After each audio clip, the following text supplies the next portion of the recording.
नमस्कार दोस्तों, कैसे आप लोग? उम्मीद करता हूँ अच्छे होंगे। आज हम लोग देखेंगे एडुटेरिया का सेट नंबर 86 नंबर सेट देखेंगे पूरे विस्तार के साथ। पूरा सेट समझने का प्रयास करेंगे। चलिए देखते हैं आज का पहला प्रश्न। प्रश्न है, पादपों में जड़ों द्वारा जल स्थानांतरण का सही क्रम क्या है? तो इसका सही क्रम है मृदा जल, मूलरोम, कॉर्टेक्स कोशिकाएं और वहां से जाइलम। और जाइलम जो है, जाइलम जल को पौधे के सभी भागों तक पहुंचाता है। तो इसका सही क्रम हो जाएगा ऑप्शन नंबर सी। अच्छा, फ्लोएम, तो फ्लोएम जो है पौधों में पोषक तत्वों का स्थानांतरण करता है, पोषक तत्वों का स्थानांतरण करता है। चलिए देखते हैं अगला प्रश्न।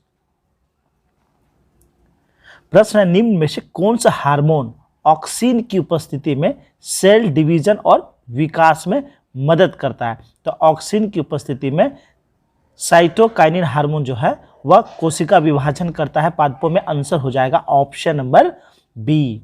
वहीं बात करें इथाइलिन, तो इथिलीन हार्मोन यह गैसीय अवस्था में पाए जाने वाला हार्मोन होता है।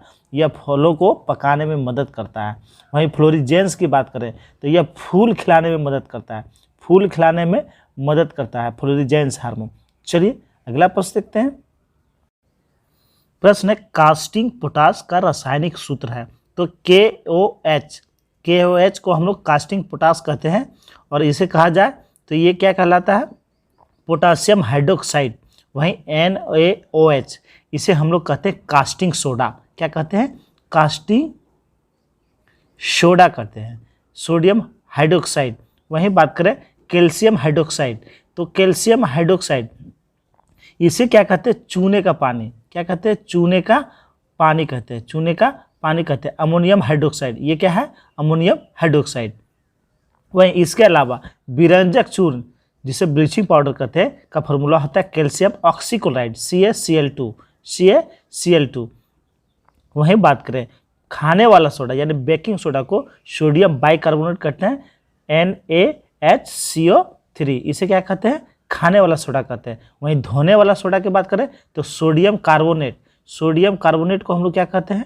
धोने वाला सोडा कहते हैं। चलिए देखते हैं अगला। सुलेमित कीजिए, सूची को सूची 2 से मिलाना। रक्त प्लाज्मा, ये हल्के पीले रंग का तरल पदार्थ होता है। वह एल्बुमिन, ये ऑस्टोमेटिक दाब स्थापित करना। ग्लोब्यूलिन, तो ग्लोब्यूलिन ये क्या होता है? संक्रमण रोगों से रक्षा करना, यानी संक्रामक रोगों से हमारे शरीर को रक्षा करना। अब फाइब्रोनोजेन, ये क्या होता है? रक्त का स्कंदन करना, यानी रक्त का थक्का जमाना। तो इसका आंसर हो जाएगा ऑप्शन नंबर ए। प्रश्न है, मोती के मुख्य अव्यय है। तो मोती का मुख्य अव्यय क्या है? Calcium carbonate. कैल्शियम कार्बोनेट को ही हम लोग क्या कहते हैं? मोती कहते हैं, कैल्शियम कार्बोनेट। वहीं आप लोग बताएं सोरा क्या होता है? सोरा, तो सोरा ये पोटेशियम नाइट्रेट KNO3, इसे क्या कहते हैं हम लोग? सोरा कहते हैं। वही नाइटर क्या होता है? नाइटर, तो ये होता है पोटेशियम नाइट्रेट KNO3, इसे सोरा और नाइटर दोनों कहते हैं। वहीं आप लोग बताएं क्रोम एलम किसे कहते हैं? तो पोटेशियम क्रोमियम सल्फेट को हम लोग क्रोम एलम कहते हैं। वहीं बात करें लाफिंग गैस, तो NO2 को हम लोग क्या कहते हैं? लाफिंग गैस कहते हैं। वहीं नौशादर, तो बहुत बार एग्जाम में आया, नौशादर का सूत्र क्या होता है? नौशादर, तो अमोनियम क्लोराइड को हम लोग नौशादर कहते हैं। अमोनियम क्लोराइड को हम लोग क्या कहते हैं? नौशादर कहते हैं। NH4Cl, इसे क्या कहते हैं? नौशादर कहते हैं। चलिए देखते हैं अगला प्रश्न। भारहीनता से आप क्या समझते हैं? तो भारहीनता यानी गुरुत्वाकर्षण की शून्य स्थिति ही क्या कहलाती है? भारहीनता कहलाती है। आंसर हो जाएगा ऑप्शन नंबर ए। चलिए, अच्छा, भारहीनता, तो इसे अगर अच्छा से समझना हो तो हम लोग जानते हैं पृथ्वी पर जो वेट होता है, पृथ्वी पर जो भार होता है, अगर हम लोग चंद्रमा पे जाते हैं तो वहाँ भार क्या होता है? भार में कमी हो जाती है। क्यों? क्योंकि पृथ्वी का जो गुरुत्वाकर्षण फोर्स है, गुरुत्वाकर्षण बल का मान जो है चंद्रमा से अधिक होता है और वहाँ कम होता है, इसलिए वहाँ जो है बल क्या, वहाँ भार क्या होता है? कम हो जाता है। तो भारहीनता से क्या समझते हैं हम लोग, तो गुरुत्वाकर्षण की शून्य स्थिति। जब गुरुत्वाकर्षण शून्य हो जाएगा तो वस्तु जो है भारहीनता महसूस करेगा। चलिए देखते हैं अगला प्रश्न। किस प्राणी के प्लाज्मा में हीमोग्लोबिन का विलय हो जाता है? तो हीमोग्लोबिन का विलय हो जाता है केचुआ में। आंसर हो जाएगा option number D. Option number D इसका राइट हो जाएगा। चलिए अगला प्रश्न। बहिर्मंडल में गैसों का संयोजन क्या है? तो बहिर्मंडल की बात हो रही है, तो उसमें कौन से गैस पाए जाते हैं? तो बहिर्मंडल में ये पाए जाते हैं हीलियम और हाइड्रोजन। आंसर हो जाएगा ऑप्शन नंबर ए।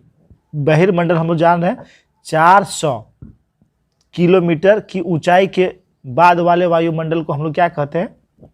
बहिर्मंडल कहते हैं। यह अत्यंत विरल संस्तर होता है। वहीं बात करें सबसे निचला जो मंडल होता है उसे कहते हैं हम लोग क्षौम मंडल। क्या कहते हैं? क्षौम मंडल, ट्रोपोस्फेयर अंग्रेजी में कहते हैं। इसकी औसत ऊंचाई लगभग 14 किलोमीटर होती है। ध्रुवों पर 8 किलोमीटर और विषुवत रेखा पर 18 किलोमीटर। और इसी में मौसमी घटनाएं होती है। इसमें जो है प्रति 165 मीटर की ऊंचाई, क्षौम मंडल में 165 मीटर की ऊंचाई पर जाते हैं तो 1 डिग्री टेम्परेचर, तापमान में क्या होता है? कमी होता है। वहीं इसके बाद की बात करें, इसके बाद समताप मंडल। इसी में हम लोग जानते हैं ओजोन परत पाए जाते हैं। इसकी जो लंबाई है, इसकी जो मोटाई है वह 50 किलोमीटर, कितना है? 50 किलोमीटर है। इसी में ओजोन परत O3 पाए जाते हैं और मौसमी घटनाएं से यह मुक्त होता है और ये जो वायुयान के लिए आदर्श होता है। वहीं इसके बाद जो होता है मध्यमंडल। कौन सा?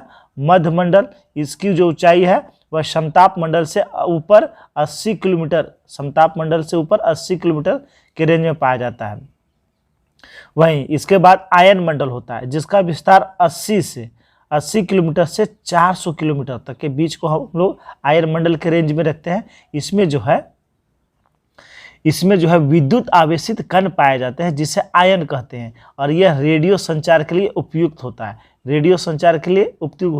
और इसमें यहाँ ऊंचाई के साथ तापमान में वृद्धि दर्ज की जाती है। यानी इसमें जैसे जैसे ऊपर जाएंगे तो इसका टेम्परेचर में वृद्धि होगा, जबकि क्षौम मंडल में जैसे जैसे ऊपर जाते हैं टेम्परेचर क्या होता है? घटता है। चलिए देखते हैं अगला प्रश्न। ताम्र के विद्युत अपघटनीय परिष्करण में विद्युत अपघटय निम्नलिखित में से किसका विलय है? तो ये किसका विलय होता है? तो ये विलय होता है अम्लीकृत कॉपर सल्फेट का। आंसर हो जाएगा ऑप्शन नंबर बी, अम्लीकृत कॉपर सल्फेट का। चलिए अगला प्रश्न है सूची 1 को सूची 2 से मिलान करना है। जो अंतरिम सरकार का गठन हुआ था 1946 में, तो उसके मंत्री थे और उसके विभाग का नाम मिलाना है। तो सरदार पटेल ये थे गृह मंत्री। क्या थे? गृह मंत्री थे सरदार वल्लभ भाई पटेल। वहीं बात करें डॉक्टर राजेंद्र प्रसाद खाद्य एवं कृषि विभाग, जगजीवन राम श्रम विभाग, वहीं लियाकत अली ये वित्त विभाग। तो आंसर हो जाएगा ऑप्शन नंबर सी, 2, 1, 4, 3। चलिए अगला प्रश्न है निम्नलिखित कथनों में से कौन सा कथन गलत है? देख लेते हैं। अनुच्छेद 19 में 7 प्रकार के अधिकारों की चर्चा की गई है, ये बिल्कुल गलत है। 6 प्रकार के अधिकार की चर्चा है, तो ये तो गलत पहले ही मिल गया। ऑप्शन नंबर ए। अनुच्छेद 22 किसी व्यक्ति की गिरफ्तारी एवं निरोध से संरक्षण प्रदान करता है, ये सही है।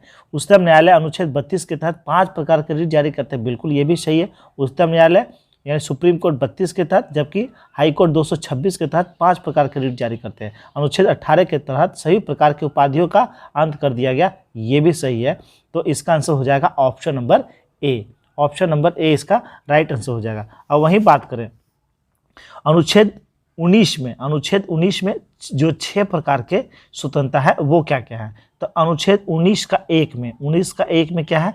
भाषण एवं अभिव्यक्ति की स्वतंत्रता, भाषण एवं अभिव्यक्ति की स्वतंत्रता। वहीं 19 का ख यानी 2 में, इसमें क्या है? तो इसमें है शांतिपूर्ण तथा हथियार रहित सम्मेलन का अधिकार। तो शांतिपूर्ण यानी सम्मेलन का अधिकार। वहीं 19 का गौ, इसमें क्या चीज़ है? तो संघ या सहकारी समिति बनाने का अधिकार। घ में क्या चीज़ का चर्चा? भारत राज्य क्षेत्र में अबाध संचरण करने का अधिकार। वहीं अंगों में क्या है, तो भारत के किसी भाग में निवास करने व बस जाने का अधिकार। और वही 4 तो खत्म हो गया, संपत्ति का अधिकार था, संपत्ति। और वही 6 में क्या है, कोई वृत्ति, उपाजिका या व्यवसाय या व्यापार करने का अधिकार। चलिए देखते हैं अगला प्रश्न। प्रश्न है, संविधान के किस भाग में सहकारी समितियों का उपबंध किया गया है? तो सहकारी समितियों का उपबंध ये किस में किया गया है? तो ये किया गया है भाग 9 का ख में। आंसर हो जाएगा ऑप्शन नंबर सी।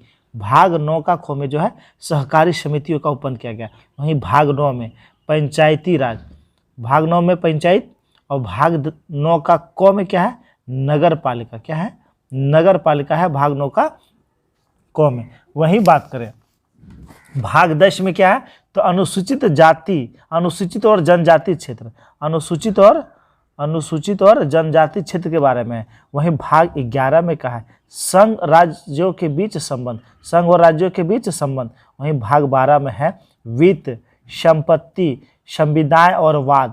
भाग 13 में क्या चीज है, भारत के राज्य क्षेत्र के भीतर व्यापार, वाणिज्य और समागम। वहीं भाग 14 में क्या चीज है, संघ और राज्यों के अधीन सेवाएं। और भाग 15 में निर्वाचन, 15 में क्या है, निर्वाचन। 16 में है कुछ वर्गों के संबंध में विशेष उपबंध। 17 में है राजभाषा। 18 में है आपात उपबंध। 19 में है प्रकीर्णन। 20 में है संविधान संशोधन। 21 में है अस्थायी संक्रमणकालीन व विशेष उपबंध। और भाग 22 में क्या है, तो संक्षिप्त नाम, प्रारंभ, हिंदी में प्राकृत, पाठ और निरसन। चलिए अगला प्रश्न देखते हैं। प्रश्न है, निम्न में से किस अधिनियम के अंतर्गत कंपनी के कर्मचारियों को निजी व्यापार करने पर प्रतिबंध लगा दिया? तो कंपनी के कर्मचारियों को निजी व्यापार करने का प्रतिबंध या जो है रेगुलेटिंग एक्ट 1773 के तहत लगाया गया। आंसर हो जाएगा option number A, option number A. वहीं Pitt's India Act 1784, Pitt's India Act 1784, इसके तहत क्या हुआ था, तो इसके तहत दोहरे शासन प्रारंभ हुआ। एक हुआ बोर्ड ऑफ डायरेक्टर जो व्यापारिक मामले के लिए होते थे, और बोर्ड ऑफ कंट्रोलर जो राजनीतिक मामले देखते थे। वहीं 1833 चार्टर्ड एक्ट, ये चार्टर्ड अधिनियम, इसके तहत क्या हुआ, तो इस अधिनियम के तहत जो है कंपनी का जो व्यापारिक अधिकार था वह पूर्णतः समाप्त कर दिया गया। व्यापारिक अधिकार को पूर्णतः समाप्त कर दिया। अब कंपनी का कार्य ब्रिटिश सरकार की ओर से मात्र भारत का शासन करना रह गया। और इसी के तहत बंगाल के गवर्नर जनरल को भारत का गवर्नर जनरल बनाया गया। बंगाल के गवर्नर जनरल को भारत का गवर्नर जनरल बनाया गया। वहीं बात करें 1853 चार्टर्ड अधिनियम, तो इसके तहत क्या हुआ था, तो प्रतियोगिता परीक्षाओं के आधार पर जो है पदों को भरने, महत्वपूर्ण पदों को भरने की व्यवस्था की गई। इस अधिनियम के द्वारा गवर्नर जनरल की परिषद की विधायी एवं प्रशासनिक कार्यों को अलग कर दिया गया और परिषद में 6 नए पार्षद जोड़े गए, जिसे विधान पार्षद कहा गया। चलिए अगला प्रश्न देखते हैं। प्रश्न है, एक नया राज्य बनाने के लिए संविधान संशोधन की आवश्यकता होती है। इस प्रकार के संशोधन के लिए किस प्रकार की बहुमत की आवश्यकता होती है? तो ऐसे नए राज्य बनाने के लिए कैसी बहुमत की आवश्यकता होती है? तो साधारण बहुमत की आवश्यकता होती है। आंसर हो जाएगा ऑप्शन नंबर ए। हम लोग जानते हैं अनुच्छेद 1 में जो है क्या चीज़ का वर्णन है, तो भारत अर्थात इंडिया राज्यों का संघ होगा, ये वर्णित है अनुच्छेद 1 में। और कहा गया है राज्य और उनके राज्य क्षेत्र वे होंगे जो पहले अनुसूची में विनिर्दिष्ट है, और भारत के राज्य क्षेत्र में अर्जित किए गए अन्य राज्य क्षेत्र समाविष्ट होंगे। वहीं अनुच्छेद 2 में क्या चीज़ का वर्णन है, तो भारत की संसद को विधि द्वारा ऐसे निबंधों और शर्तों पर जो वह ठीक समझे संघ में नए राज्यों का प्रवेश या उसकी स्थापना की शक्ति प्रदान करता है। अनुच्छेद 2। वहीं अनुच्छेद 3 में क्या चीज़ का वर्णन है, अनुच्छेद 3 में है नए राज्यों का निर्माण और वर्तमान राज्यों के क्षेत्रों, सीमाओं या नामों में परिवर्तन संसद विधि द्वारा कर सकती है। चलिए देखते हैं अगला प्रश्न। प्रश्न है, बिहार में चौकीदारी कर नहीं देंगे अभियान की शुरुआत कहाँ से हुई? तो बिहार में चौकीदारी कर नहीं देंगे, इस अभियान की शुरुआत चंपारण से हुआ। आंसर हो जाएगा ऑप्शन नंबर ए। ये हुआ था नमक सत्याग्रह और सविनय अवज्ञा आंदोलन के दौरान। तो ये बिहार में जो है किसानों से कर लिया जाता था, चौकीदारी कर। तो किसानों ने यह कर उसमें जो है नहीं देने का फैसला लिया और आंदोलन चलाया, चौकीदारी कर नहीं देंगे। वहीं बात करें ये हुआ कब था, तो ये 1930 के आसपास हुआ था, 1930 के आसपास हुआ था। बिहार से 2-3 हड़ताल जो है पूछे जाते हैं और विद्रोह पूछे जाते हैं, जैसे नंगा हड़ताल। नंगा हड़ताल की बात करें तो ये छपरा के कैदियों ने किया था 1930 में। 1930 में क्या किया था, इन्होंने कहा था कि हम जो है विदेशी वस्त्र नहीं पहनेंगे, स्वदेशी वस्त्र पहनेंगे। तो इन्हें जो है तो इन्होंने नंगा हड़ताल किया था। वहीं लोटा विद्रोह भी हुआ था। लोटा विद्रोह यह हुआ था 1856 के आसपास। मुजफ्फरपुर में जो कैदी थे उनको कहा गया था कि उन्हें कांसा का जो है लोटा दिया जाएगा, लेकिन बाद में उसे क्या चीज़ का, मिट्टी का लोटा दिया गया। उन्होंने लोटा विद्रोह किया था। चलिए अगला प्रश्न देखते हैं। चंपारण सत्याग्रह के प्रमुख किसान नेता थे, तो ये थे राजकुमार शुक्ल। आंसर हो जाएगा ऑप्शन नंबर ए, राजकुमार शुक्ल। गणेश शंकर विद्यार्थी के कहने पर, गणेश शंकर विद्यार्थी के कहने पर गांधी जी से मिलने गए थे। 1916 में गांधी जी से मुलाकात हुई लखनऊ अधिवेशन में। वहां इन्होंने अवगत कराया चंपारण के तिनकठिया प्रणाली के बारे में और कहा कि आप चंपारण आइए। तो इन्हीं के अनुरूप गांधी जी चंपारण आए थे 15 अप्रैल 1917 ईस्वी को। इनके साथ और जो नेता थे इस चंपारण सत्याग्रह के, और जो नेता थे उनमें जो है राजेंद्र प्रसाद, अनुग्रह नारायण सिंह, जेबी कृपलानी, ब्रिजकिशोर प्रसाद, महादेव देसाई और नरहरि पारिख, ये सारे प्रमुख नेता थे। चलिए अगला प्रश्न देखते हैं। प्रश्न निम्नलिखित में से कौन 1934 में गठित कांग्रेस सोशलिस्ट पार्टी से संबंधित नहीं थे। तो जयप्रकाश नारायण संबंधित थे, आचार्य नरेंद्र सिंह संबंधित थे और अच्युत पटवर्धन ये भी संबंधित थे। सुभाष चंद्र बोस जो है इससे संबंधित नहीं थे। आंसर हो जाएगा ऑप्शन नंबर डी, इसका राइट आंसर हो जाएगा। वही बात करें तो कांग्रेस सोशलिस्ट पार्टी तो इसका जो गठन किया था जयप्रकाश नारायण ने किया था। किसने किया था? जयप्रकाश नारायण ने इसका गठन किया था 1934 ईस्वी में। वहीं इसे समाप्त कर दिया गया, इसे 1948 ईस्वी में समाप्त कर दिया गया था। वहीं इसका लक्ष्य जो रखा था, इसका गठन क्यों हुआ था कांग्रेस सोशलिस्ट पार्टी, तो गांधी के साथ वैचारिक मतभेद हो जाने के कारण इन लोगों ने जो है कांग्रेस सोशलिस्ट पार्टी का गठन किया था। इसका जो लक्ष्य था वह था स्वतंत्रता और समाजवाद। चलिए अगला प्रश्न देखते हैं। प्रश्न, प्रथम गोलमेज सम्मेलन के समय ब्रिटेन के तत्कालीन प्रधानमंत्री कौन थे? यानी जब प्रथम गोलमेज सम्मेलन हुआ था उसमें ब्रिटेन के प्रधानमंत्री कौन थे? तो मैकडोनाल्ड थे। आंसर हो जाएगा ऑप्शन नंबर बी। तीनों जो गोलमेज सम्मेलन हुए थे 1930, 31 और 32, ये तीनों गोलमेज सम्मेलन में प्रधानमंत्री यही थे, मैकडोनाल्ड थे। इसका डेट भी एग्जाम में पूछ लिया जाता है। तो प्रथम जो गोलमेज सम्मेलन हुआ था वह हुआ था 12 नवंबर 1930 ईस्वी। वहीं दूसरा जो गोलमेज सम्मेलन हुआ था वह 7 सितंबर से प्रारंभ हुआ था, 7 सितंबर 1931। इसी में गांधी जी गए थे। गांधी जी द्वितीय गोलमेज सम्मेलन में गए थे और यह असफल रहा था। तीसरा जो गोलमेज सम्मेलन हुआ था वह 17 नवंबर 1932 ईस्वी को। अंबेडकर जी जो है तीनों गोलमेज सम्मेलन में उपस्थित हुए थे। चलिए अगला प्रश्न देखते हैं।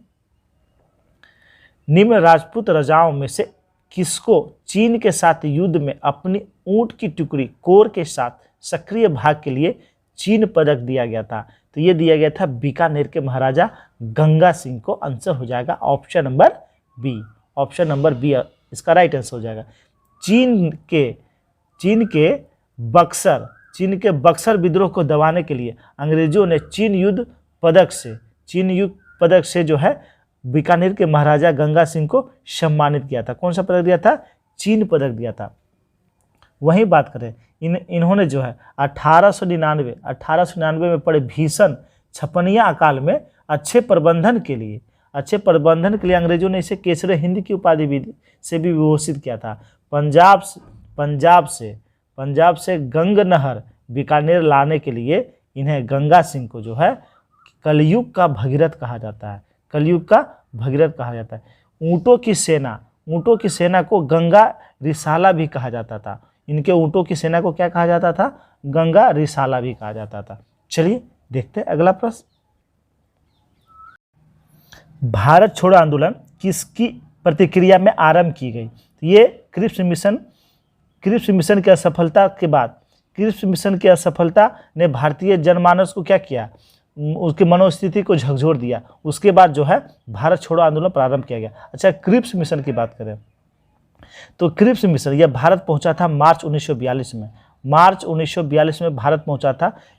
इन्होंने जो है ब्रिटेन ने अपने कैबिनेट मंत्री स्टैफोर्ड क्रिप्स के नेतृत्व में एक दूरमंडल भारत भेजा था और इन्होंने उसकी क्या घोषणाएं थी, तो युद्ध समाप्ति के बाद भारत को डोमिनियन स्टेट का दर्जा दिया जाएगा, संविधान निर्मात्री परिषद का गठन किया जाएगा और इसमें ये भी गुंजाइश रखा गया कि किसी को अगर नया संविधान स्वीकार नहीं है तो उसके लिए सरकार अलग से बात करेगी। वहीं मुस्लिम लीग और कांग्रेस दोनों ने इसका विरोध किया। गांधी जी ने क्रिप्स मिशन को क्या कहा था, पोस्ट डेटेड चेक क्या कहा था, पोस्ट डेटेड चेक कहा था। उसके बाद भारत छोड़ो आंदोलन प्रारंभ हुआ 7 अगस्त 1942 को बंबई के ग्वालियर टैंक के मैदान में कांग्रेस का अधिवेशन आयोजित किया गया, जिसकी अध्यक्षता किए थे मौलाना अबुल कलाम आज़ाद। इस अधिवेशन में 8 अगस्त 1942 को भारत छोड़ो आंदोलन के प्रस्ताव को जो है पास कर दिया गया और गांधी जी के नेतृत्व में एक जनसंघर्ष चलाने का निर्णय लिया गया। इसी आंदोलन के दौरान गांधी जी ने करो या मरो का नारा दिया था, करो या मरो। वहीं अगले सुबह 9 अगस्त की अगले सुबह ऑपरेशन 0 आवर चलाकर शीर्ष सभी बड़े नेताओं को गिरफ्तार कर लिया गया, जिसमें गांधी जी को गिरफ्तार कर आगा खां पैलेस में रखा गया। जवाहरलाल नेहरू, गोविंद बल्लभ पंत और जेबी कृपलानी और पटाभी सीतारमैया, ये सारे को गिरफ्तार कर अहमदनगर जेल में रखा गया। बहुत बार एग्जाम में आया। राजेंद्र प्रसाद को बांकीपुर जेल में, जयप्रकाश नारायण को हजारीबाग जेल में रखा गया था। चलिए देखते हैं अगला प्रश्न है, निम्नलिखित में से कौन सुमेलित नहीं है? देख लेते हैं। प्रथम आंग्ल अफगान युद्ध, लॉर्ड ऑकलैंड, ये सही है। आंग्ल बर्मा युद्ध, प्रथम आंग्ल बर्मा युद्ध, लॉर्ड आर्मस्ट्रांग, ये भी सही है। तृतीय आंग्ल मराठा युद्ध, लॉर्ड हार्डिंग प्रथम, ये गलत है। आंसर हो जाएगा ऑप्शन नंबर सी। जो तृतीय आंग्ल मराठा युद्ध है ये किसके समय में हुआ था? तो ये हुआ था लॉर्ड हेस्टिंग्स के समय। लॉर्ड हेस्टिंग्स के समय में हुआ था तृतीय आंग्ल मराठा युद्ध 1817 से 19 तक। वहीं बात करें प्रथम जो आंग्ल मराठा युद्ध हुआ था वह 1775 से 82 के बीच हुआ था। सलवाई की संधि से समाप्त हुआ था। 82 में सलवाई की संधि हुआ था। ये हुआ था वारेंग हेस्टिंग्स के बीच। और जो दूसरा हुआ था, दूसरा आंग्ल मराठा युद्ध, वह 1803 से 6 के बीच हुआ था और यह जॉर्ज बॉली के समय में हुआ था और इसके समय में देवगां की संधि हुआ था 1803 ईस्वी में। प्रश्न है, समाजवाद क्यों पुस्तक के लेखक कौन थे? तो इसके लेखक थे जयप्रकाश नारायण। आंसर हो जाएगा ऑप्शन नंबर बी। कौन थे? जयप्रकाश नारायण थे। वहीं बात करें नेहरू जी, तो नेहरू जी ने लिखा था उस समय स्वतंत्रता आंदोलन के समय लिखा था डिस्कवरी ऑफ इंडिया। क्या लिखा था? डिस्कवरी ऑफ इंडिया लिखा था। वहीं बात करें लोहिया जी का भी एक पुस्तक जो एग्जाम में पूछा गया है बहुत बार, तो लोहिया जी ने लिखा था भारत विभाजन के गुनाहगार। भारत विभाजन के गुनाहगार, ये किसने लिखा था? लोहिया जी ने लिखा था। गुनाहगार, ये लोहिया जी ने लिखा था। वहीं नायडू जी, सरोजनी नायडू, इनकी भी एक पुस्तक ब्रोकन विंग्स, जो बहुत बार एग्जाम में आया था। क्या लिखा था? Broken wings. वहीं सुभाष चंद्र बोस ने लिखा था इंडियन स्ट्रगल। किसने लिखा था? सुभाष चंद्र बोस ने लिखा था। वहीं बात करें the story of my life, ये लिखा था मोरारजी देसाई ने। किसने लिखा था? मोरारजी देसाई ने लिखा था। चलिए अगला प्रश्न देखते हैं। प्रश्न है 1857 की क्रांति के बाद आयोजित दरबार में लॉर्ड कैनिंग ने महारानी विक्टोरिया की उद्घोषणा को पढ़ा था। ये कहाँ पढ़ा था? तो ये इलाहाबाद में पढ़ा था। आंसर हो जाएगा ऑप्शन नंबर डी। महारानी विक्टोरिया ने एक जो है घोषणा पत्र जारी किया था। वह जो है घोषणा पत्र, उसमें गवर्नर जनरल थे कैनिंग ने 1 नवंबर 1858 ईस्वी को इलाहाबाद में दरबार लगा, उसमें पढ़ा था और जिसमें घोषणा किया गया कि भारतीय राजाओं के अधिकार सुरक्षित रहेंगे तथा अब अंग्रेजी राज्य में नए क्षेत्र शामिल नहीं किए जाएंगे। और घोषणा में यह भी वादा किया गया कि लोगों के पुराने अधिकारों व रीति रिवाजों को उचित सम्मान दिया जाएगा। न्याय व प्रशासनिक सेवाओं में उदारता एवं धार्मिक सहिष्णुता की नीति अपनाई जाएगी। जहां एक ओर यह घोषित किया गया कि प्रजाओं को सुरक्षा मिलेगी, वहीं दूसरी ओर मध्यम वर्ग की तरक्की के लिए रास्ते खोलने का भी आश्वासन दिया गया था। यानी एकदम पूरा सोचा समझा रणनीति के तहत यह घोषणा पत्र बनाया गया था। चलिए देखते हैं अगला प्रश्न। प्रश्न है, शिवाजी को औरंगजेब ने 16 मई 1666 ईस्वी को जयपुर भवन में कैद कर लिया। वहां से शिवाजी किस तारीख को भाग निकले थे? तो 16 मई 1666 को कैद किया गया था और भागे थे कब वहां से? तो शिवाजी वहां से भागे थे 16 अगस्त 1666 ईस्वी को। आंसर हो जाएगा option number A, option number A. वहीं बात करें शिवाजी, तो शिवाजी का जो राज्याभिषेक हुआ था वह हुआ था 5 जून 1674 ईस्वी को। श्री गंगा भट्ट जो काशी के पंडित थे, उन्होंने इसका राज्याभिषेक कराया। शिवाजी ने सूरत को कब लूटा? ये बहुत बार एग्जाम में आया। सूरत को शिवाजी ने 2 बार लूटा, 1664 में और 1670 में। 1670 में 2 बार शिवाजी ने लूटा था। चलिए देखते हैं अगला प्रश्न। प्रश्न है, 1580 ईस्वी में अकबर के द्वारा एक नवीन कर प्रणाली जिसे दहशाला बंदोबस्त कहा जाता है प्रारंभ की गई थी। इसे टोडरमल बंदोबस्त भी कहा जाता है। इस व्यवस्था के अंतर्गत भूमि को कितने भागों में बांटा गया था? तो इसके अंतर्गत भूमि को 4 भागों में बांटा गया था। आंसर हो जाएगा option number B, option number B इसका राइट आंसर हो जाएगा। अच्छा, दहशाला प्रणाली क्या था? तो इस प्रणाली का वास्तविक प्रणेता तो हम लोग जानते हैं कौन था? टोडरमल था।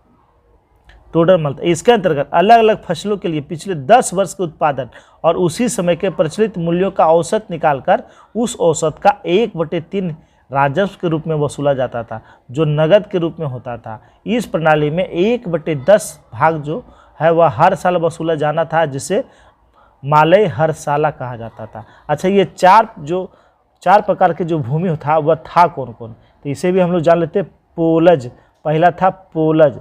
यह वह भूमि होता था जिस पर हर वर्ष खेती होती थी, हर वर्ष खेती होती थी, उसे क्या कहा जाता था? पोलज कहा जाता, हर वर्ष खेती। वहीं दूसरा जो होता था वह परती। तो परती जो होता था उर्वरता प्राप्त करने के लिए 1-2 वर्ष बिना बोए छोड़ दिया जाता था, उसे परती भूमि कहा जाता था। वहीं तीसरा था चाचर। इसे 3-4 साल तक बिना बोए छोड़ दिया जाता था। 3-4 साल तक जो छोड़ा जाता उसे चाचर कहा जाता था और 1-2 साल को परती। और चौथा था बंजर। बंजर यह कृषि योग्य भूमि नहीं थी, तो सबका अलग अलग टैक्स निर्धारित था। चलिए देखते हैं अगला प्रश्न। प्रश्न है, एलोरा के प्रसिद्ध गुफा मंदिर का निर्माण किस वंश के शासकों द्वारा कराया गया था? तो ये राष्ट्रकूट वंश के शासक के द्वारा कराया गया था। आंसर हो जाएगा ऑप्शन नंबर सी।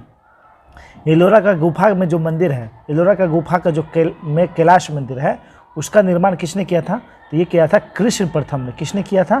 कृष्ण प्रथम ने करवाया था। कृष्ण प्रथम ने कराया था और वह राष्ट्रकूट वंश से संबंधित थे। किस वंश से? राष्ट्रकूट वंश से संबंधित थे। वही बात करें, कोणार्क का जो सूर्य मंदिर है, कोणार्क का सूर्य मंदिर, इसका निर्माण किया था पूर्वी गंग वंश के शासक नरसिंह देव प्रथम ने। नरसिंह देव प्रथम ने कराया था कोणार्क के सूर्य मंदिर का निर्माण। वहीं कांची का जो कैलाश मंदिर है, कांची का कैलाश मंदिर, इसका निर्माण किसने किया था? नरसिंह वर्मन द्वितीय ने। नरसिंह वर्मन द्वितीय ने, और यह पल्लव वंश के शासक थे। किस वंश के? पल्लव वंश के शासक थे। और पुरी का जो जगन्नाथ मंदिर है वह चोल शासक गंगदेव ने कराया था। और ओडिशा का लिंगराज मंदिर, इसका निर्माण किसने कराया था? ययाति केसरी ने करवाया था। ययाति केसरी ने करवाया था। चलिए अगला प्रश्न देखते हैं। प्रश्न है, निम्नलिखित में से कौन सी पुस्तक नागार्जुन द्वारा सापेक्षता का सिद्धांत प्रस्तुत किया गया था? तो यह कौन सा पुस्तक था? तो यह पुस्तक था माध्यमिक सूत्र। आंसर हो जाएगा ऑप्शन नंबर ए। वहीं बात करें सूर्य सिद्धांत, तो सूर्य सिद्धांत यह वराह मिहिर के द्वारा लिखा गया था। वराह मिहिर के द्वारा लिखा गया था। इसमें जो है मंगल ग्रह का उल्लेख है। किसमें? सूर्य सिद्धांत में। वहीं बात करें वृहद संहिता, तो वृहद संहिता इसका भी रचना वरामिहिर जी ने किया। किसने? वरामिहिर जी ने किया। इसमें ग्रह की चाल और ग्रहण आदि के बारे में वर्णित है। वहीं भगवती सूत्र तो हम लोग जानते हैं ये महावीर के द्वारा, यह एक जैन साहित्य है, महावीर के द्वारा इसकी रचना किया गया था। चलिए अगला प्रश्न है, भारत में सबसे पहले सोने के सिक्के किसके द्वारा जारी किए गए थे? तो ये हिंद यूनानी के द्वारा जारी किए गए थे। आंसर हो जाएगा ऑप्शन नंबर बी, इसका राइट आंसर हो जाएगा। अच्छा, सिक्कों का इतिहास के बारे में अगर जाने तो प्राचीन भारत के सिक्के क्या कहलाते थे? पंचमार्क, पंचमार्क या आहत कहलाते थे। क्या कहलाते थे? पंचमार्क या आहत कहलाते थे। साहित्य में इन सिक्कों को करसापन कहलाता था, करसापन कहलाता था। वहीं बात करें, सोने के लिखित सिक्के सर्वप्रथम कुषाण राजाओं ने जारी किए थे। गुप्त राजाओं ने, गुप्त वंश के शासकों ने सर्वाधिक सोने के सिक्के जारी किए थे। वहीं समुद्रगुप्त जो गुप्त वंश का शासक था, सिक्कों पर वीणा बजाते हुए दिखाया गया है। वहीं बात करें, सीसा का सिक्का यानी लीड का सिक्का, सीसा का सिक्का किसने जारी किए थे? तो सातवाहन शासकों ने जारी किए थे, सातवाहन शासकों ने जारी किए। अच्छा, गुप्त वंश के समय में स्वर्ण सिक्के को दिनार कहा जाता था।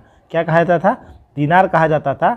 और चांदी के सिक्के को रूपक कहा जाता था, चांदी के सिक्के को रूपक कहा जाता था गुप्त वंश के काल में। चलिए अगला प्रश्न देखते हैं। प्रश्न है, वैदिक काल के ग्रंथों में सिंचाई के साधनों के लिए नहरों का उपयोग की जानकारी मिलती है। तो ये सबसे पहले मिलती है अर्थववेद में। आंसर हो जाएगा ऑप्शन नंबर डी। किस वेद में? अर्थववेद में मिलती है। अर्थववेद का बात करें तो यह चौथा और अंतिम वेद है, चौथा और अंतिम वेद है, जिसकी रचना ऋषि अर्थवा ने किया, ऋषि अर्थवा ने किया। इसमें अर्थववेद के मंत्र में जो है रोगनाशक, जादू टोना, विवाह गीत आदि से संबंधित है। और इसका उपवेद अर्थवेद है। अर्थववेद का कोई आरण्यक ग्रंथ नहीं है। अर्थववेद में गोत्र शब्द का पहला उल्लेख मिलता है। गोत्र शब्द का पहला उल्लेख किस वेद में? अर्थववेद में मिलता है। अर्थववेद में पुरोहित को ब्रह्म या ब्रह्मा कहते हैं। अर्थववेद में सभा और समिति को प्रजापति की दो पुत्रियां कहा गया है। और अर्थववेद में ही पुत्री के जन्म की निंदा की गई है। वहीं बात करें, अर्थववेद की शाखाएं सोनक एवं पेपलाद है। गन्ना एवं चांदी का सर्वप्रथम उल्लेख जो है इसी अर्थववेद में मिलता है। अर्थववेद का उपनिषद की बात करें तो अर्थवेद, इसे पढ़ने वाले को ब्रह्मा कहा जाता है। इसका ब्राह्मण ग्रंथ है गोपद। और इसका उपनिषद की बात करें तो मुंडकोपनिषद, प्रश्नोपनिषद और मांडुक्योपनिषद, ये इसका 3 प्रमुख उपनिषद है। चलिए अगला प्रश्न देखते हैं।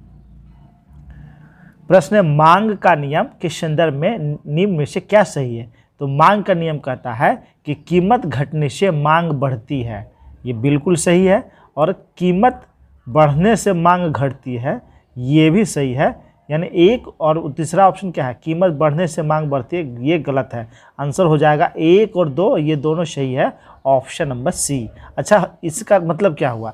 जैसे कोई भी वस्तु का कीमत घटना, यानी उसका दाम जो पहले मान लेते हैं 20 रुपये किलो था, अब 10 रुपये किलो हो गया, तो उसका मांग बाजार में बढ़ जाएगा, सस्ता हो गया, सब आदमी खरीदेगा, तो इसका मांग क्या होगा? बढ़ जाएगा। जैसे रेट कम होगा तो उसका मांग जो है बढ़ जाएगा। और जैसे ही उसका जो है कीमत बढ़ेगा, रेट अब 20 रुपये है 40 हो जाए, तो आदमी जो है उसका खपत कम कर देगा, उसका खपत कम कर देगा, यानी उसका मांग क्या होगा? कम हो जाएगा। चलिए अगला प्रश्न देखते हैं। प्रश्न है, ग्लोबल इकोनॉमिक प्रोस्पेक्टस रिपोर्ट निम्न में से किस संस्था के द्वारा जारी किया जाता है? तो ये किसके द्वारा जारी किया जाता है? वर्ल्ड बैंक के द्वारा, यानी विश्व बैंक के द्वारा जारी किया जाता है। आंसर हो जाएगा ऑप्शन नंबर सी, विश्व बैंक। तो इसकी स्थापना कब किया गया? विश्व बैंक की स्थापना हुआ था 1944 ईस्वी में, 1944 ईस्वी में। और इसका हेडक्वार्टर कहाँ है? वाशिंगटन डीसी इसका मुख्यालय है। वहीं बात करें अंकटाड, जिसे संयुक्त राष्ट्र व्यापार एवं विकास सम्मेलन कहा जाता है, इसका मुख्यालय जेनेवा स्विट्जरलैंड में। कहाँ है? जेनेवा स्विट्जरलैंड में। वहीं अंतर्राष्ट्रीय मुद्रा कोष, इसका स्थापना किया गया 1945 ईस्वी में, और इसका हेडक्वार्टर भी है वाशिंगटन डीसी। विश्व आर्थिक मंच, इसका स्थापना 1971 ईस्वी में किया गया था, और इसका मुख्यालय जो है वह भी जेनेवा स्विट्जरलैंड में है। चलिए अगला प्रश्न देखते हैं। प्रश्न है, निम्नलिखित में से कौन सा संबंध फिलिप्स वक्र द्वारा दर्शाया जाता है? तो फिलिप्स वक्र ये इसका तो एक शॉर्ट वीडियो भी है, उसे आप लोग देख लीजिएगा। तो फिलिस वक्र में जो है मुद्रास्फीति की दर और बेरोजगारी के दर के बीच को संबंध को दर्शाया जाता है किसमें, फिलिस वक्र में। आंसर हो जाएगा option number B, option number B इसका राइट आंसर हो जाएगा। चलिए अगला प्रश्न देखते हैं। प्रश्न निम्नलिखित में से कौन प्रत्यक्ष कर नहीं है, यानी कौन प्रत्यक्ष यानी डायरेक्ट कर नहीं है, डायरेक्ट टैक्स कौन नहीं है, तो इसमें जो है आंसर हो जाएगा सीमा शुल्क, option number C, option number C सीमा शुल्क या अप्रत्यक्ष कर है, या जो है अप्रत्यक्ष कर है। अच्छा कुछ और अप्रत्यक्ष कर हम लोग जान लेते हैं। तो सीमा शुल्क, केंद्रीय उत्पाद शुल्क, केंद्रीय उत्पाद शुल्क, केंद्रीय बिक्री कर, केंद्रीय बिक्री कर, सेवा कर, और उसके बाद राज्य सरकार की बात करें, राज्य सरकार के अप्रत्यक्ष कर तो शिक्षा उपकर, वाहनों पर कर, विज्ञापन पर कर, प्रवेश कर, डीजल पेट्रोल पर बिक्री कर, और व्यापार या बिक्री कर, स्टाम्प एवं पंजीयन शुल्क, ये सारे जो है अप्रत्यक्ष कर के उदाहरण है। चलिए अगला प्रश्न देखते हैं। प्रश्न है निम्न में से किस चट्टान प्रणाली से चूने का पत्थर, बलुआ पत्थर और चीनी मिट्टी प्राप्त होती है। तो ये कौन से क्रम के चट्टानों में ये प्राप्त होता है, तो ये प्राप्त होता है विंध्य श्रेणी। आंसर हो जाएगा option number D, option number D. वहीं धारवाड़ क्रम के चट्टानों में, धारवाड़ क्रम के चट्टानों में धात्विक खनिज पाए जाते हैं, धात्विक खनिज पाए जाते हैं, और इसी में सोना भी पाया जाता है। सोना के जो खाने हैं वह इसी श्रेणी में पाए जाते हैं। वहीं गोंडवाना, तो गोंडवाना क्रम के चट्टानों में क्या पाया जाता है, कोयला, कोयला जो है गोंडवाना क्रम के चट्टानों में पाया जाता है। अच्छा हीरा की बात करें तो हीरा इसी विंध्य श्रेणी के चट्टानों में हीरा पाया जाता है। ये भी एग्जाम में आया है वो प्रश्न है, हीरा जो है विंध्य श्रेणी के चट्टानों में पाया जाता है। वहीं बात करें सबसे पुराना क्रम का चट्टान कौन सा है, तो आर्कियन क्रम का चट्टान सबसे पुराना चट्टान है। चलिए अगला प्रश्न, प्रश्न है जैव विविधता का अर्थ है। तो जैव विविधता का क्या अर्थ होता है, तो जैव विविधता यानी एक निर्धारित क्षेत्र में विभिन्न प्रकार के पादप एवं जंतु, ये जैव विविधता कहलाता है। आंसर हो जाएगा option number C, option number C इसका राइट आंसर हो जाएगा। चलिए अगला प्रश्न देखते हैं।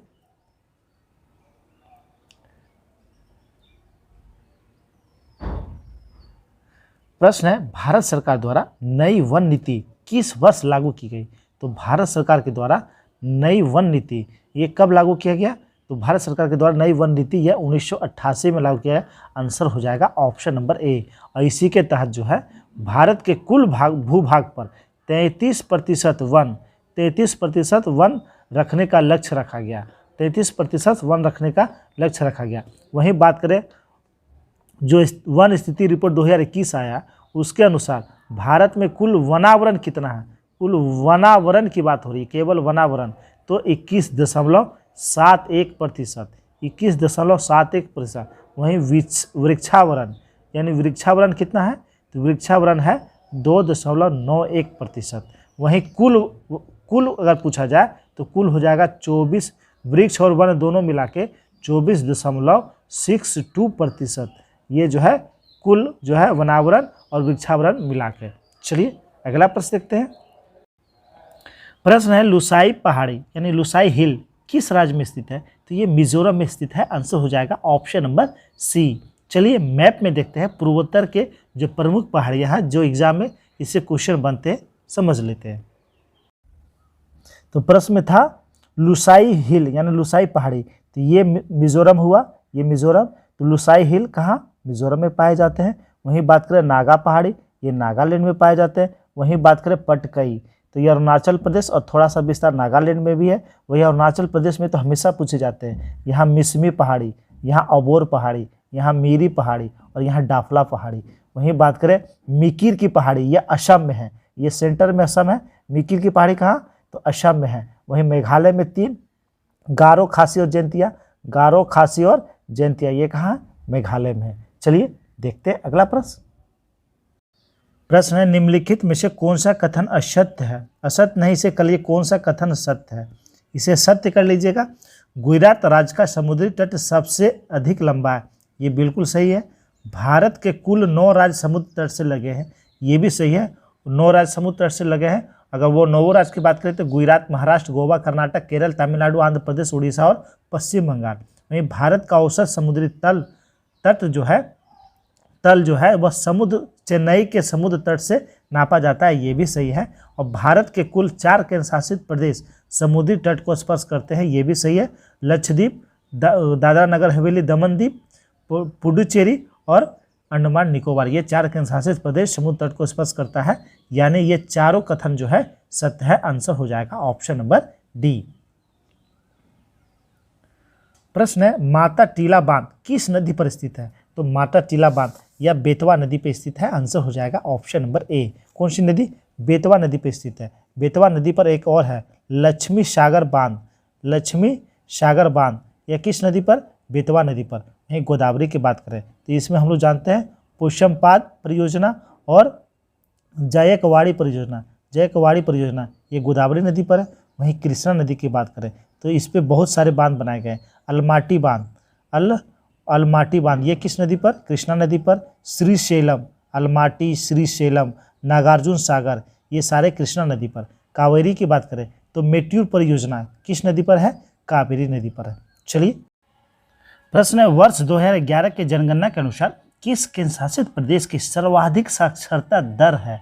तो ये दर है लक्षद्वीप का। आंसर हो जाएगा ऑप्शन नंबर डी। क्या हो जाएगा? Option number D. यहाँ का जो साक्षरता दर था 2011 के अनुसार 91.8% था। और सबसे कम की बात करें तो दादरा नगर हवेली, यहाँ का साक्षरता दर केंद्र शासित प्रदेश में सबसे कम था 76.2। वहीं सर्वाधिक साक्षरता दर की बात करें राज्यों में तो केरल प्रथम स्थान पे था। केरल का साक्षरता दर 94%। उसके बाद मिजोरम का था 91.33%।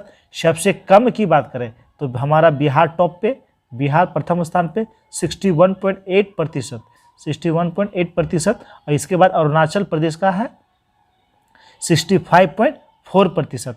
वहीं भारत में साक्षरता दर पूछा जाए तो 2011 के जनगणना के अनुसार 73%।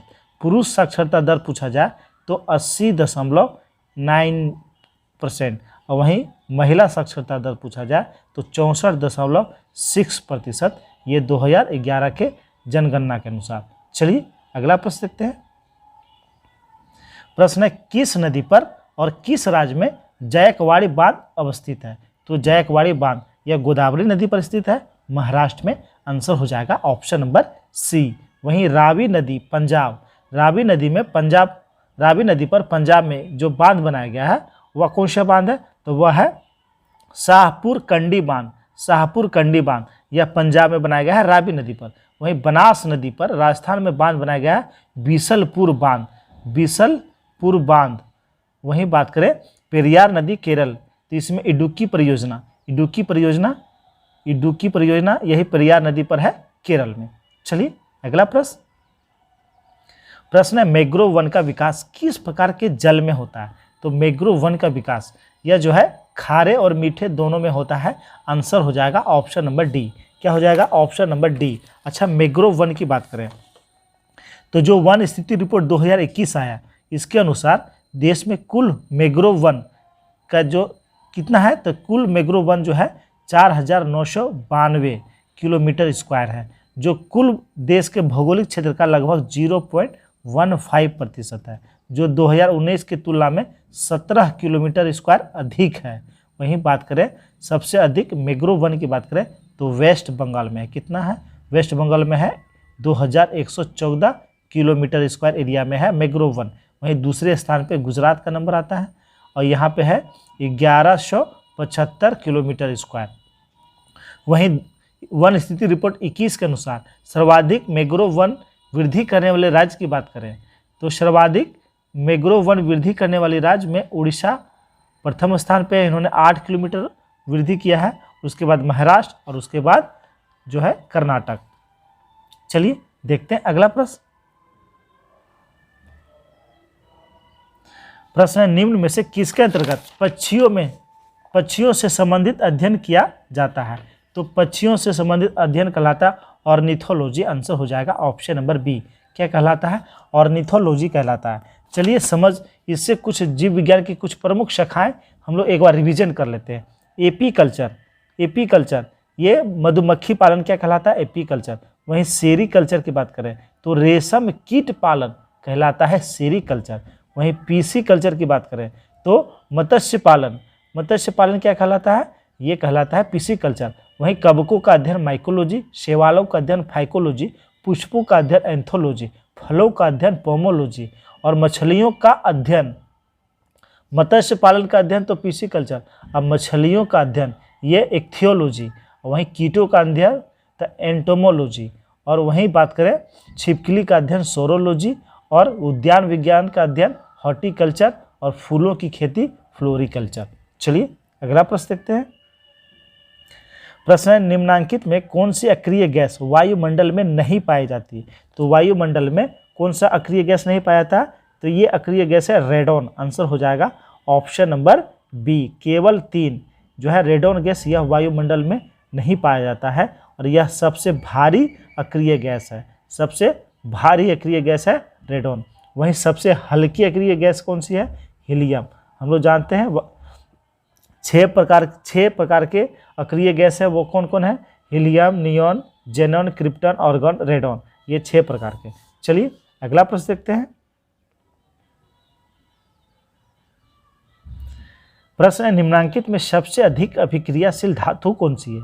तो सबसे अधिक अभिक्रियाशील धातु ये कौन सा है, तो ये होता है पोटेशियम। आंसर हो जाएगा ऑप्शन नंबर बी। कौन सा, पोटेशियम होता है। वहीं बात करें पोटेशियम के बाद सोडियम, सोडियम के बाद कैल्शियम और कैल्शियम के बाद मैग्नीशियम। वहीं सबसे कम अगर अभिक्रियाशील पूछा जाए धातु में तो वह होता है सोना। कौन सा होता है, सोना सबसे कम, और उसके बाद नंबर है चांदी का, उसके बाद चांदी का। अच्छा पोटेशियम, तो पोटेशियम की खोज किसने किया था, हम्फ्री डेवी ने। किसने किया, हम्फ्री डेवी ने पोटेशियम का खोज किया था। चलिए अगला प्रश्न। प्रश्न है काराकोरम, लद्दाख एवं जास्कर श्रेणी हिमालय के किस भाग में यानी किस हिमालय में आते हैं। तो ये आते हैं ट्रांस हिमालय में।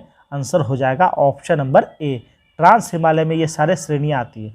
वहीं बात करें वृहद या ग्रेट हिमालय, तो जितने ऊंची चोटियाँ हैं, नंगा पर्वत, माउंट एवरेस्ट, ये सारे किस में आते हैं, धौलाधर, ये सारे आते हैं ग्रेट हिमालय यानी वृहद हिमालय में आते हैं।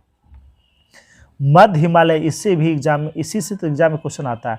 पीर पंजाल श्रेणी, पीर पंजाल श्रेणी, धौलाधर श्रेणी और महाभारत श्रेणी, ये सब किस में आते हैं, ये लघु हिमालय के अंतर्गत आते हैं।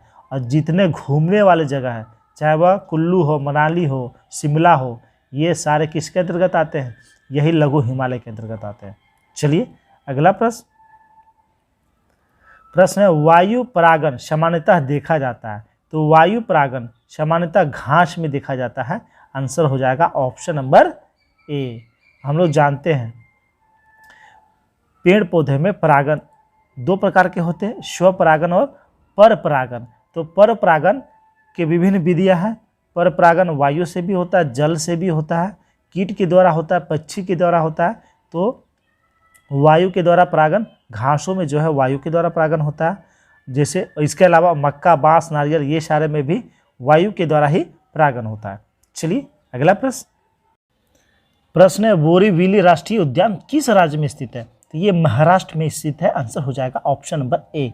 महाराष्ट्र में बोरीवली, पेंच यह महाराष्ट्र और मध्य प्रदेश दोनों में है। संजय गांधी,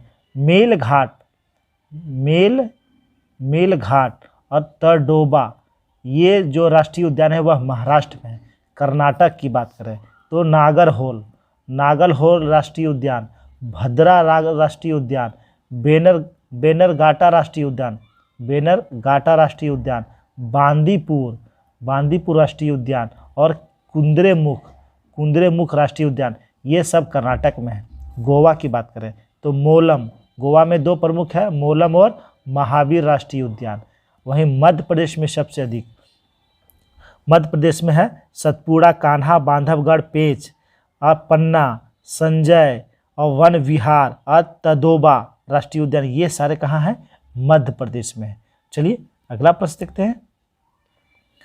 प्रश्न है अंतर्राष्ट्रीय सामुद्रिक व्यापार संगठन IMO का मुख्यालय कहाँ स्थित है। तो IMO इसका मुख्यालय कहाँ स्थित है? तो IMO का मुख्यालय स्थित है लंदन में। आंसर हो जाएगा ऑप्शन नंबर बी, लंदन इसका राइट आंसर हो जाएगा। अच्छा, कुछ और हम लोग जान लेते हैं। गेट का मुख्यालय जेनेवा। गेट का मुख्यालय कहाँ? जेनेवा में। एमनेस्टी इंटरनेशनल इसका भी मुख्यालय कहाँ है? लंदन में। कहाँ है? लंदन में। अच्छा, ADB एशियाई डेवलपमेंट बैंक, एशियाई विकास बैंक, यह इसका मुख्यालय कहाँ है? मनीला, फिलीपींस की राजधानी मनीला में। वहीं नाटो की बात करें तो नाटो का मुख्यालय कहाँ है? ब्रुसेल्स में। नाटो का मुख्यालय ब्रुसेल्स है। वहीं सार्क की बात करें तो सार्क का मुख्यालय कहाँ है? सार्क का मुख्यालय तो ये नेपाल की राजधानी काठमांडू है। सार्क का मुख्यालय काठमांडू। वहीं बात करें इंटरपोल तो इंटरपोल का मुख्यालय है पेरिस में। कहाँ? पेरिस में।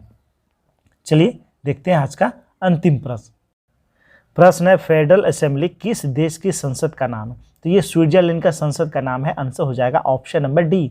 वहीं फ्रांस का अगर संसद पूछा जाए तो फ्रांस के संसद का नाम है नेशनल असेंबली। क्या नाम है? नेशनल असेंबली नाम। तुर्की का संसद का नाम पूछा जाए तो ग्रैंड नेशनल असेंबली है। वहीं मिस्र का अगर संसद का नाम पूछा जाए तब पीपुल्स असेंबली एग्जाम में जो पूछा जाता है तो इसमें सबसे अधिक बार पूछा गया है इजराइल का। किसका? इजराइल का संसद का नाम नेसेट। इजराइल का पूछा गया है सबसे अधिक बार, नेसेट। वहीं जापान का भी पूछा गया है तो जापान का क्या होता है? तो डायट। जापान का क्या होता है? डायट होता है। वहीं नेपाल का क्या होता है? तो नेपाल का जो संसद का नाम है वह है राष्ट्रीय पंचायत। क्या नाम है? राष्ट्रीय पंचायत। और बांग्लादेश की बात करें तो जातीय संसद। क्या? जातीय संसद। और पाकिस्तान, इसे भी याद रख ले, हमारा पड़ोसी है, पाकिस्तान का नेशनल असेंबली। चलिए दोस्तों, ये था एडुटेरिया का बेहतरीन सेट, जिसे 50% से देखे हैं, पूरे विस्तार से देखे हैं, सभी एग्जाम के लिए महत्वपूर्ण है। तो पूरा वीडियो आप लोग देखिए। अगर वीडियो अच्छा लगा हो तो लाइक कर देंगे और अपने अपने ग्रुप में शेयर कर देंगे। धन्यवाद दोस्तों।